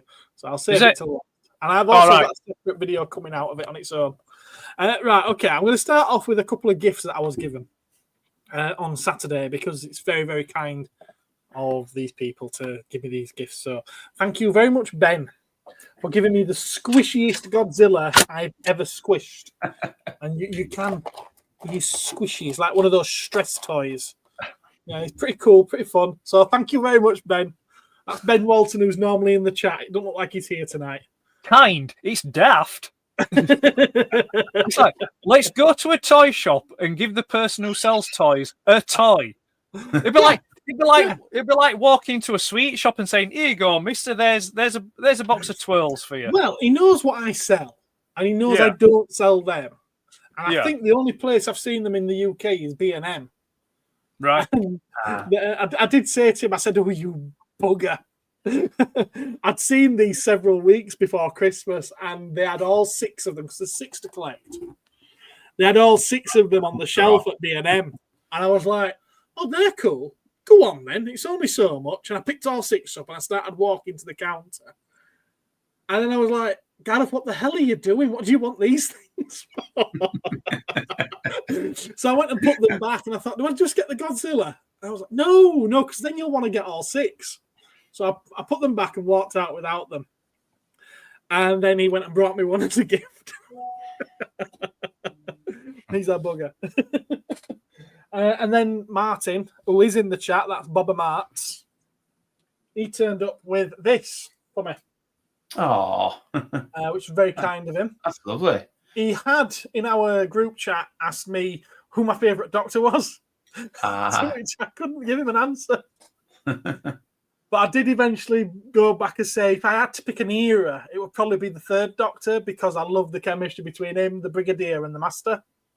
And then he got this done for me. He did get one other done for me as well. So there was a pair The other one's got the TARDIS flying through the time vortex, and Cosmic across the top and Toys across the bottom from the Cosmic Toys logo. So thanks very much, Martin. I've stuck the one with Cosmic Toys on it. I felt that had to be displayed at the shop, so that's hung up at the shop. It needs a permanent home because I'm not happy with where it is at the moment. He knows. Okay, I don't think I've ever had so much to show you. Right, a Star Wars item. I don't think I've ever shown a Star Wars item. Star Wars Black Series. It's a box set. I didn't get it from me because I don't sell these. These were exclusive to Hasbro Pulse, but somehow Zavi's got them. Obviously. So The Last Command, they've got them at a discount. So you get 4 figures in it. Luke, Mara Jade, Jerus Sabaoth, and Luke with the double U because he's the evil clone of Luke made from Luke's hand that was detached in The Empire Strikes Back. Have a Doctor Who of them. Yeah. So, yeah. I'm a sucker for anything to do with the original Thrawn trilogy, and The Last Command is the 3rd book in that series. So yeah. Was that, with that being through Zavi then, was it heavily discounted from the Hasbro price? Yes. Well, you can imagine what 4 Black Series figures costs. It was either 60 or 69. Right. Which, it's not bad, is it, really? And how much was it at Zavi? No, that's how much it was at Zavi. 69? 60. It's either 60 or 69. Yeah. Right. I know it began with a 6. So how much would it has on Hasbro Pulse? I think it was like probably 100 quid, wasn't it? There's 4 of them. Probably Right. 100 quid. Yeah. Right. The only thing I'm questioning is, can someone who's read the trilogy more recently than I have explain why Jerus Sabaoth comes with a lightsaber? Because I don't recall him ever having a lightsaber. He used the Force lightning. He didn't need a lightsaber. So yeah. Well, I don't know anything about it, but to me that looks like a reuse of the swap out hands from the Starkiller box set. Could be, or it could be the Emperor. You normally find with the comic book ones, which I suppose this is a comic book one, you normally find that most of the parts are reuses of figures that have already been released. Yeah. So, I mean, that's a straight up the one from the Book of Boba Fett. Yeah. That's a straight up use of that. That's a fairly generic one. I think they used it for a Dr. Aphra, and it's being used for a Leia. Right. It's got new head sculpts, obviously. That's an Obi-Wan Kenobi figure, Revenge of the Jedi. Not Revenge of the Jedi, Revenge of the Sith. But it does come with a soft goods cape, which is new. Right. I'm not sure what this figure might be. But, yeah. I don't get the lightsaber, but other than that, it's not a bad set. It's all right. It's okay. Next thing, Ed's already seen I've got this because I've shown him the thumbnail for the video that I've yet to film. I can't the time. It looks like an original one, but it's actually a knockoff. A knockoff from AliExpress. I'll tout for them. I've got an idea of doing a video per toy of some, not all, of the G1 toy line. But I figured I'd do the knockoffs because most people do the originals. So I could actually talk about how good or how crap these actually are. And Do you have that many originals to compare them with? No, which is why I'm going to be getting 1 or 2 every month. Yeah, because it'll be a long, ongoing thing. Sorry, no, I won't be comparing them to the originals. I'll be comparing them to my memory of the ones that I've had in stock. Got you. Yeah. So will you be buying the new Megatron KO? Possibly. Yeah, because I've already been looking for one, and obviously there isn't one. until very, very recently. Yeah. So yeah, possibly. I'll wait and see what people think of it. I have ordered 2 already to come after this, and they arrived today, and they're going back. Sunstreaker, Hey. and they packaged the instructions in front of the vehicle. Wheeljack. Now, do you know why I ordered 2 from the same place? No, Gareth, do tell us. Why did you order 2 from the same place? Well, when you're packing these to post, common sense dictates that, Yep. because these tend to get folded over in the post, and even though they're knockoffs, I want the boxes to be in as good condition as possible. Well, they didn't pack them like that, did they?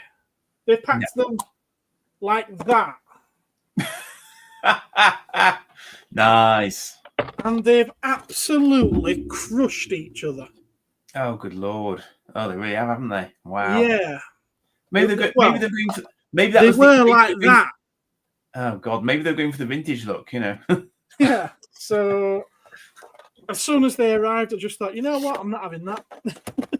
Took pictures, sent it in. I said, I want a refund. Cheeky buggers, I said, I've got to send them back as well. So they're going to go back, but I thought I'd show you them tonight. What size was the cab? I mean, I know you're going to do a video on this anyway, but what size is the cab of Optimus there? The same size as the original one. Is it? Yep, absolutely the same. They're Oh, made I from think the it's same the- molds, aren't they, Ed? It's what? They're made from the same molds, pretty much, aren't they? Yeah, It's the but one branded one of the small. working theories is that these G1 knockoffs are actually made from the original, like Takara Hasbro molds. That Oh right. Wow.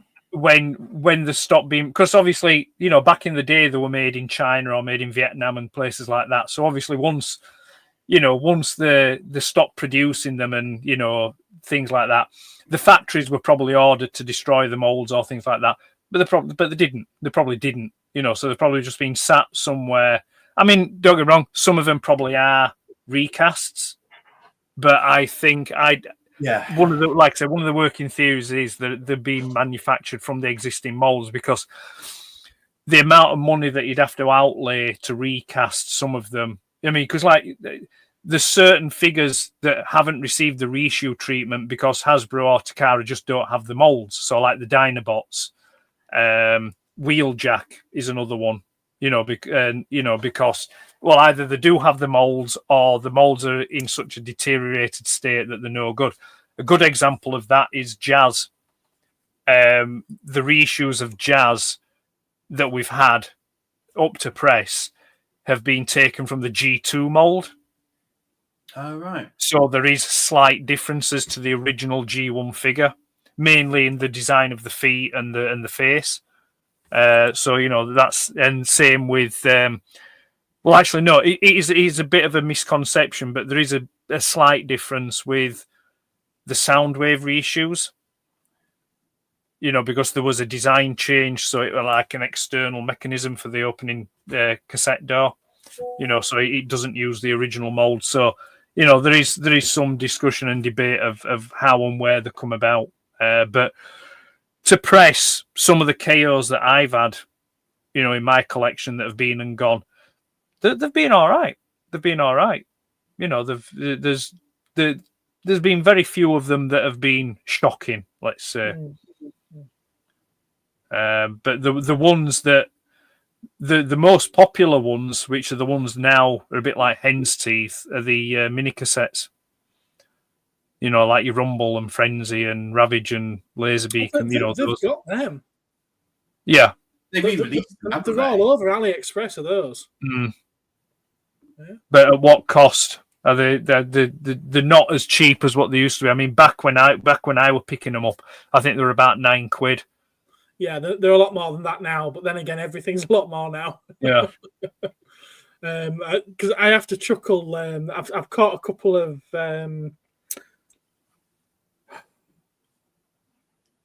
Simons live streams on Instagram. You know, TFUK Collector. Oh yeah. Yeah, and it keeps telling everyone that's buying them all they're just 20 quid knockoffs. The 20 quid knockoffs. It's like, where are you getting them from for 20 quid, mate? These Maybe he's had them for a while. Yeah, Pardon? perhaps he's had them for a while. Yeah. Maybe.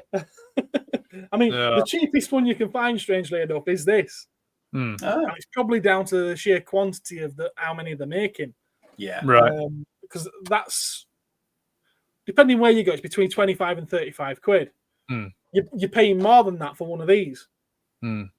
So, yeah, they're not 20 quid anymore. Even knockoffs.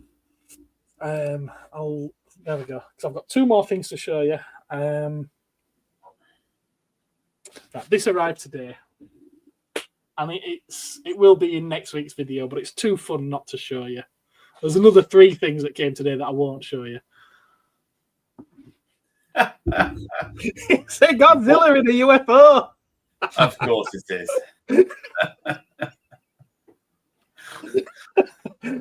I just thought it was absolutely incredible. It's just fun. You went to B&M, declined squishy Godzillas, and got that. No, I didn't get this from B&M. No. I know, ordered this. I actually ordered this. You ordered that from Mondo at great expense. And it's not the first time they've made it, but it's the first time I just liked this color scheme. It came out before in sort of like a green and a silver spaceship, and I was just like, "That's ridiculous! Is that? I don't like it. It's a load of rubbish." Of course, it's ridiculous. It's supposed to be. But then they shown it in this color scheme, and I was just like, "Yeah, I like that." I'm getting massive Critter vibes off that. Yeah, it's got that going on for it. I can see it. Yeah. Didn't he once get pulled into space by a UFO? Is that what that's referring? Yeah. Well, strangely enough, this color scheme, it was abducted by the Zillions, who wore black leather. Yeah. And this color scheme is called the Zillion Edition. So yeah, I quite like that one. That's cool. And I'm going to put him down here because it's painted underneath, and I don't want to scuff his silver balls. So I'll put him on something soft. And then the other thing is the item that I thought that Ed and I might cross over with, because I'm sure he did mention that he was going to pick one of these up. And that's this. Oh, the Choker King. Yeah. Rubik's Cube robot, brilliant. I thought you said you were going to get one, so I did half expect to see this tonight. Mine hasn't come yet. Has it not? Should have got it from Cosmic Toys. We got it last week. Yeah, well, I'm pretty sure you only ordered it in because I told you I'd pre-ordered it. Well, I pre-ordered it as soon as I went up for pre-order. I've got 3 of them in stock. Whatever. So yeah, life-size Rubik's Cube that transforms into a transform. It's got some weight. It does have some weight. It's not as heavy as the Voltron, as you can imagine, but I think it's heavier than the Mechagodzilla, which is bigger than this. Yeah, in sitting mode, because he sits. Of course, he sits. He just perfectly sits on top of my Mac Mini. So that might be where he lives. So I can fidget with him while I'm waiting for videos to process.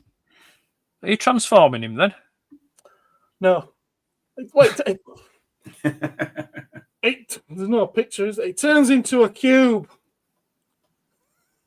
A cube? Do you want me to? A multicolored cube. No, it's fine. I'm going to be going anyway. I'm going now. I was going to go at past, but I was waiting for you to do your show and tell. Oh, right. Okay. Sorry to keep you. No, it's fine. No, it's fine. It was worth your time. It's what? Sorry? I hope it was worth your time. I shall. I'll send you an invoice for it. I've got my accounts to pay this week. So, yeah, right. No, it's been great. It's been emotional. It's been a right laugh, you know. And I'll probably see you two at some point, but the viewing, the unwashed masses, the viewers, I will see you in 2 weeks' time. All the best. Take care. See you later. See you later.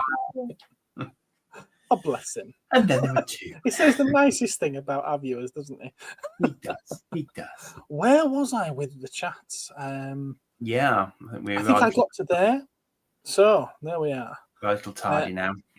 Joe had said Hasbro has owned Galoob since around about 2005.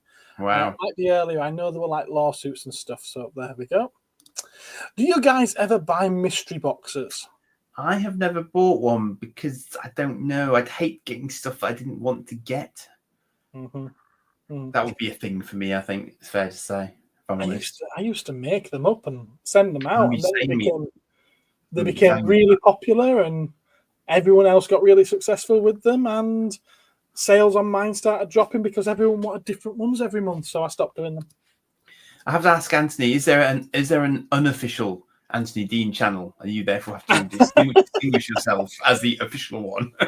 Oh, I need to change the name of this to the official Cosmic Toys. Grimlock, you can put your red eyes instead of blue. Did he become a Decepticon? He was at one point in the comics, I believe. Oh, there you go then. That might be something to do with that. Richard. I like that. That's cool. Squishzilla, I know, ain't he cute? HMV sell good mystery boxes. Do they? I never see anyone buying them. I see piles of them when I go in, but I never see anyone buying them. Doctor Who. Very welcome. Thank you very much, Martin. Thank you. Favorite companion is Rose Tyler. You need to watch the classics because any answer beyond Sarah Jane Smith is wrong. Oh, you're wrong as well. Although Ace was a good one. Followed by Leela and Martha. Oh, interesting. Interesting. Grew up with Rose and Martha. Rose is good, but prefers Freema. You've got your kinks, haven't you, Richard? You've got your kinks. You might be interested in Sense8.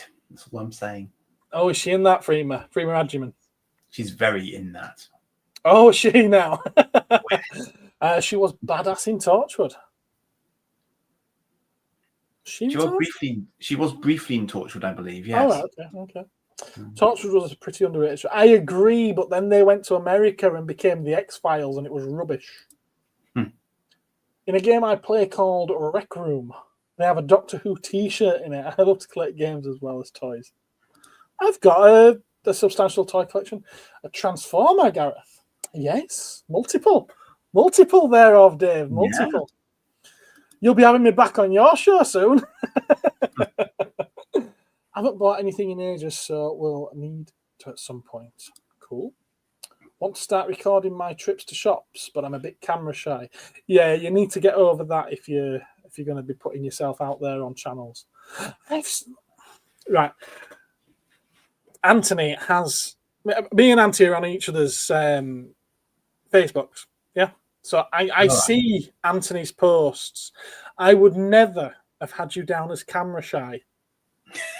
I can't remember a post that you've put up that hasn't been a selfie. I think maybe it's a little bit different from filming yourself. I'll give you that.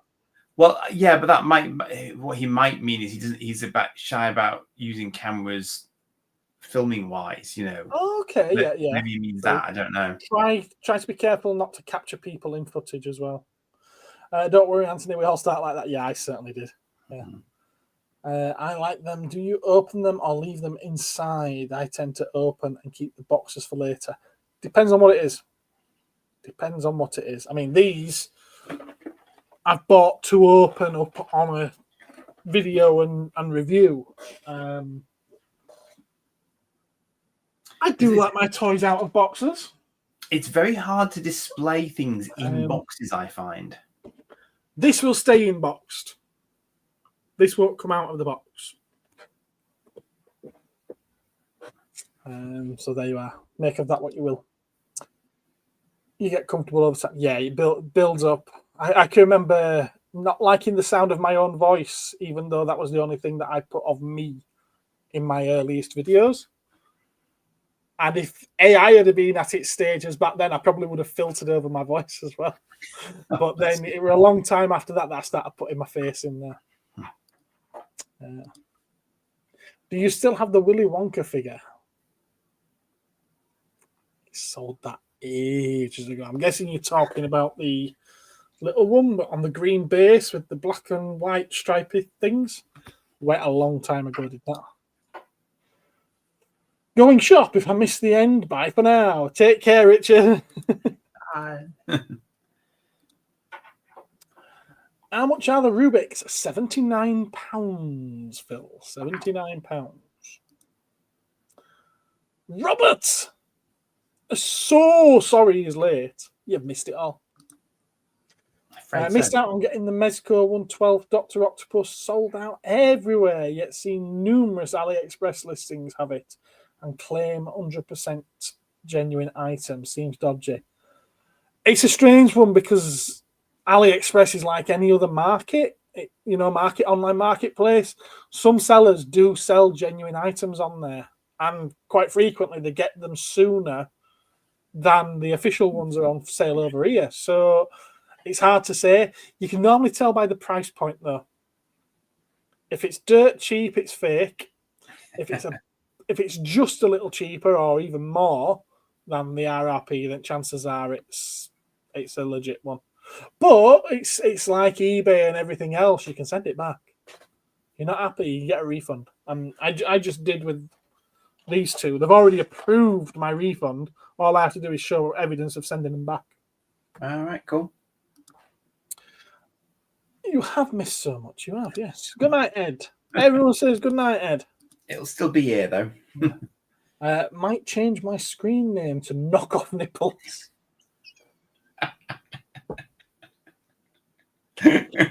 Or even if you just go with KO Nipples, because then it'd say Conipples. Nipples. Two nipples. Yes. Blame Charlotte and AliExpress are great. Just don't go for bad sellers lower than 90% feedback. There you go. There you go. Let's get that off there. We've done with that now. Yeah. Were you going to say something, Andy? Not particularly. No. I thought you were going to say something before I put up the octopus thing. If I was, I've had a senior moment and completely forgotten what it was. Oh, bless. Bless. Indeed. Yes. Austin, it was clearly cheaper, but only about 20 difference. It might be a legit one then. Because that 20 quid is probably our VAT over here on an 100 quid figure, isn't it? So it could be the legit one, could that? Interesting. Yeah, I mean, I guess does AliExpress sort of have feedback for sellers? Then is it that sort they of do have feedback for sellers, and I believe you can also pay by PayPal. So you're covered there as well. Coverage, yeah. I do try and use if I didn't do PayPal, I'd probably try and use a credit card just to get the protection, a bit more extra protection for big items. So, yeah. It could be legit. The only thing I will say, if you're bothered about the box, you might not want to get them from there because they don't come through mint. What they tend to do is they won't send this in a box. They put it in one of those. Yeah. If you're lucky, you'll get what I got, which is one of those inflated airbag things. Yeah, I know what you mean. Goes in it, and then they put it into a grey posting bag. They did the same with them, but because they packed each one separately in an airbag and then put them that way around, it was a big, bulky pack which just got squashed. Yeah. I mean, it made so much sense just to do that and then put that in a bag, wouldn't it? They probably have them all pre-packed, to be fair. I haven't seen Shah for a while and just seen her today. That's why I missed it. Sorry, guys. We'll have to catch up and watch out for their feedback. Wow, Gap's here. Hello, Gap. How are you doing? I haven't seen you for a little while. Hope you're well. Well, I think we've come to the end of it. It would appear so. Been a good night. Been a good night. Yeah. Don't we He's feel- on Andy's channel, he says. Oh, bless him. I don't see the little link thing that I normally see if it's on. I won't do because yeah. It streams directly to your channel now, doesn't it? Yeah, it's not something. It's yeah. Yeah, cool. I look forward to the copyright. Yeah, hit. just in time to say good night. Or good morning. Should we say good morning to you, Cap? What time is it where you are? Yeah. He must be early-ish, I think, early evening. Yeah. Just woke up, dude. Again. Or have you just been waking dudes up again? It's been fun this year. Oh, I'm glad you enjoyed it, dude. Good. I've enjoyed it. We were quite organised this evening, weren't we? More or less. Yeah, we need to be a little bit more organised like this in future. Yeah. Yeah. Makes sense. 3:55 p.m. I got all my stuff out last night. Just thought I've got to be on it, so I've done it already, and I need to. In case I'm late in, I don't need to rush around doing it. I can like eat at my own pace. You've got all your stuff out, your pencil toppers. Yeah, mid space stuff, mid God Oh, Phoenix. right. I had to go round and gather things, you know. The gathering. Yeah, the gathering. I've Yeah. taken that off. There we go. That's better. Yeah. Right. Okay. Well, if you have nothing else to add, we can get on. Yeah. We're going. Aye. Yeah. Yeah. Yeah, we're going, everyone. We're going. Yeah. Good night. What have you got coming up this week? What have I got coming up this week? I've forgotten what they're called now. Linkits. I've got Linkits coming. Link it. Linkits. Next video. I have absolutely no idea whether or not anyone else will remember these things. I only remember them, as I mentioned in the video, in a sort of a second-hand sort of way. You know, when you sort of see something, it looks really familiar, but you don't quite know where you know it from. And it's one of those. It was a little construction toy, which you linked together.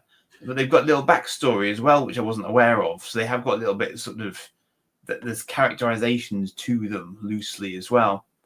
So just, a funny little kindergarten-y sort of toy. I don't know. Probably interested to hear if other people remember them. You do see them in the toy fairs on occasion. I have seen big boxes of them. But I just had a few examples I randomly picked up. Everyone's saying bye-bye. Oh, they are, yes. I'm guessing something's going on with Gap that I'm not aware of. I hope everything works out well, though, matey. I really do. Okay. But yeah, I asked the question just as Robert must have been posting it. What's coming out? So Andy's got a video coming out about Linkits. When's that? Is it tomorrow? Did you say tomorrow 7:30? Yes. Tomorrow at 7:30, and then Friday at 7:30. You've got my next video, which is the unboxing, and it's more just of an unboxing and a slight review of the next Joy Toy, Warhammer the Horus Heresy. Cool. Primark figure, which is Magnus the Red. They are beasts, those things. They certainly impressive. are. They certainly are. So yeah, there's that, and then obviously it'll be next Tuesday for the regular video. And I need to get filming because I have things that I need filming to make videos of. That would assist in the making of videos. Exactly. I've already got the one filmed for this, but I haven't edited it yet. And I've already got the thumbnail made for this, but I haven't filmed it yet. Excellent. That's preparedness, though. That's good. That's good. Where are we at? Phil remembers the Linkits. You just remember them. Cool. And Richard's back. It's time to say goodbye. Gareth, if you see me spotting in and out, it's because I've got some health issues going on, so I'll be spotty. Well, like I say, I hope everything works out well, mate. Yeah, did so. Much love. Much love. Indeed. We'll watch them both then, guys. There you go. Thank you, Robert. Right. We're going to get off. Let's get bopping our heads to this wonderful thing. Good night, Andy. Good night, chat. Thank you very, very much. Good night from me is good night from him. Certainly is.